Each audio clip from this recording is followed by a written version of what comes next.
back to my kitchen. Love having you here again. Hope you're all safe, hope you're all good. And today I'm going to make everybody's favorite, pizza. Who doesn't love pizza? But I'm going to make it from scratch on this occasion with a special hack that, how can I put it? I was given the idea by a neighbor of mine the other day because I'm building a barbecue outside, but I'll come into that hack a little bit later on in the recipe and let's see how that turns out. First things first, let's get on with the dough, which needs resting time and needs a lot of work, but a lot of work and a bit of waiting time in order to develop that taste and that flexibility, that elasticity in it. So let's get on with it. 250 grams bread flour. If you can buy 0 flour, go for that. A lot better in flavor, but bread flour, super good. So 250 grams, in it goes. I'm going to save this bowl for later on. If we're going to oil it, we'll rest our dough in there. Sorry, it went blank for a minute. Anyways, again, yeast, 5 grams of yeast to one side. This is the sachet bread yeast because at the moment it's practically impossible to buy fresh yeast, and to be honest with you, a lot easier to work with, a lot easier, not the best but a lot easier. Anyways, and on the other side, opposite side, we're going to put 5 grams, again same quantity of salt. We want some saltiness in our dough, if not it's not funny. Okay, 2 tablespoons roughly extra virgin olive oil, and then we bring our mixer down. If you don't have a mixer, obviously start doing this by hand, ¿vale? We're going to start adding the water slowly, about 2/3 first, and then we're going to start working the dough slowly. You will see the dough asking for more water or not. It really depends on the flour you use. I mean, there's no real science to this because it really depends on the quality of flour and the type of flour that you use. So we're going to start by putting cold water, not hot, because we don't want a fast process. 150 milliliters more or less of cold water. It's about, yeah, more or less. Slowly, the machine will start incorporating all the flour. You will start seeing it when all the flour comes attached from the sides of the bowl and starts coming together. Then you know you've got the water right. Normally it's about 65% water content to flour, but again, it really depends on the flour that you're using.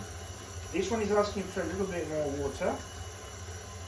Also slowly, because you can overdo it and then it'll become a mess, and then you're going to have to throw in more flour and you're going to be like all over the bloody place. You don't want that. Okay, just a little bit more, and I'm super happy with that. I'm going to let the machine get on with it for at least 5 minutes. If you're at home doing this by hand, I'm afraid it's going to be between 10-15 minutes of working the dough and really working. I mean, it's really good for you, good for exercise, good for stress relief. But I've got the ginger, so my ginger goes, so might as well use it. I'll see you in a minute as soon as that is finished. So, here we go. It's been about 5 minutes. The machine does a great job, as you can imagine. It's left a really clean bowl. I've got to show you that. You see? No, hardly any.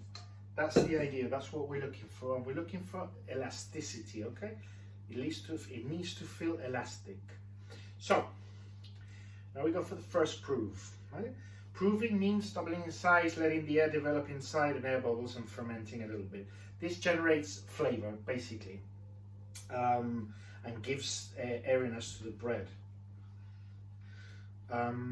But one day I'm going to bring my Uncle Barry to this, because my Uncle Barry knows, I mean, he makes fantastic bread every week in his house, and he's super researched it, and he makes sour bread doughs, and he has sour bread starters and all sorts.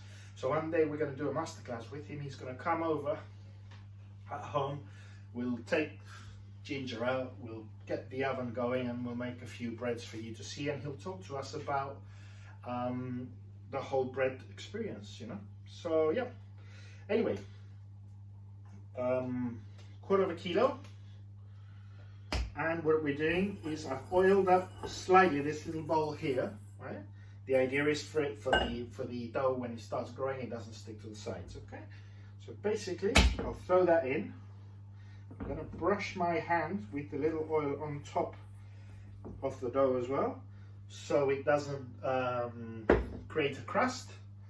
And I'm going to grab a cloth, because this is a nice warm place. I mean, the whole of Gran Canaria is right now. You need to find yourself a warm place. And we're going to let it rise for about an hour, or until it's double in size. If it's too cold in your country or wherever you are, it'll take a bit longer, but double in size. Okay, I'll see you shortly.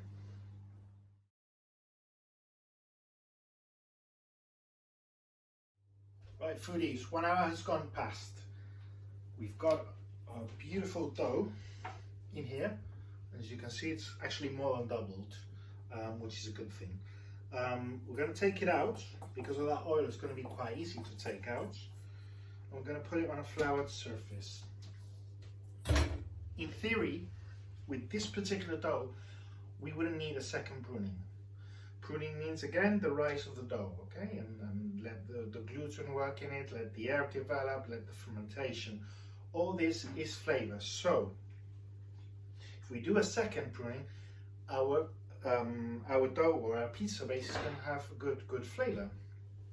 If we don't, you won't have such a developed flavor, okay? So, it's 2 of us having dinner tonight. So I'm going to divide this into 2. One for me and one for Danny. And I'm going to let it prove for a second time. But this time, it's going to be the pizza ball that we're going to use for our base, for our final base, okay? So the idea is to create a little ball. This is going to be, basically, use your hand to shape it. You don't need to get rid of all the air inside the ball, which is developed at the moment. Don't need to do that. I prefer you didn't, because then we're going to shape it later on, okay? So, little ball ready, and we're going to put it in a small container like this one, which is going to be lightly dusted with flour so it doesn't stick. Lift it carefully and drop it in there.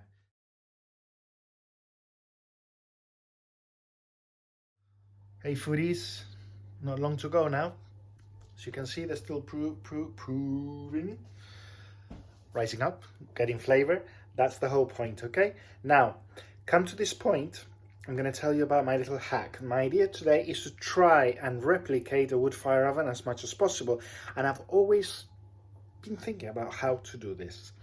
Anyways, the other day, one of my neighbors came up to my house, and I've got tons of bricks lying in my garden because, as I said this morning, we are actually building a super barbecue outside, which I'll show you very shortly as soon as we've finished. And he said that, and he was talking about maybe buying a few, which I'll probably end up giving to him because I'll have some left over, and putting them inside a barbecue with fire on either side to try and recreate a wood fire oven and make bread. So this made me think. I think this is a brilliant idea. So I came up with this. These are fire resistant bricks. They're not very thick because I'm using these for a different purpose. I have thicker ones, but these are not so thick. And the idea is to line my oven with these so they can heat up and recreate the floor of the floor of the inside of a wood fire oven. So I'm going to go along with it because I think this is going to be a stroke of genius. Anyways, my oven, as you can see, we're going to bring it up to 240 degrees, more or less. I don't know if exactly it's going to be 400. I have washed these very thoroughly, okay? So I recommend you do that because they do come with a lot of dust in them. And as you can see, I've created a kind of floor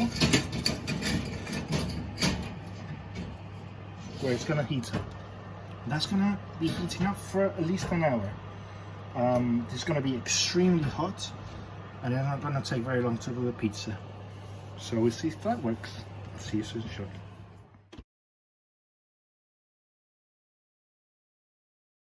Hey foodies, we're in the last stage now. We have to stretch our dough. I'm not very good at this. I'm not gonna pretend I'm very good at this. I'm just following what I've recently learned, okay? And I'm excited because I'm actually doing it at home. So I'm encouraging you guys to do the same. Apparently the idea, because it's got, as you can see, it's got quite a bit of air. The idea now is to push that air from the middle to the outside, creating the crust of the pizza. So, put a bit of flour on top so it doesn't stick. And the idea is to push and turn. And push and turn. Don't worry if it splits a little bit, like it's done there. It doesn't matter. So, the idea is to push. And we do it like that. And that's the idea. You then can start, you see, spreading it a bit more. The idea to get as thin crust as possible. You can flip it on your hands. And the idea is that that's going to obviously throw in the air, but I'm not going to go there. I'm not going to do that. And that's going to stretch it slightly as well. Ready? So, leave me with it. I'm going to stretch it as much as I possibly can and get it super thin, because that's the whole point of this pizza. And then I'll come back to you. So, pizza base is stretched. Have a little hole. I hope that's not going to be an issue. So, got a bit of tomato sauce. I've bought one from a jar because I've got none left of the one I cooked, and I haven't made it for a while. So, tomato, and this is the typical Italian pasta, whatever it's called, jar. It's got a beautiful herbs. It's got some oregano. It smells really nice actually. And they say Italians, I must say, when I went to Italy, tomatoes I saw in Italy, I've never seen anywhere else. I come from the Canary Islands, where we're supposed to have the best tomatoes in the world. But the tomatoes I saw over there were very impressive. Okay, I'm going to make a classic Margarita, because I think that's what we should do today. Don't overcomplicate things too much just yet. Tomatoes gone in, mozzarella. Just pieces of mozzarella scattered about, and yeah, and that's it basically. Because I've got a beautiful basil in the garden, really beautiful, which I'll show you in a bit. But it's I've been reading about this, because this is the kind of the scones and the clotted cream, or scones, clotted cream or jam and clotted cream. Same thing happens with this pizza in particular. Do we put the basil before? Do we put it after? And that's a big discussion for a lot of people. I believe, from just intuition, I suppose, I would put it after, because raw basil is at its best. If it was dry, I put it now. But fresh basil, I believe we should put it after, because that's when it's at its best. So, I'm gonna throw in the oven. I'll show you when it's almost done, and then we'll have a look what the result is.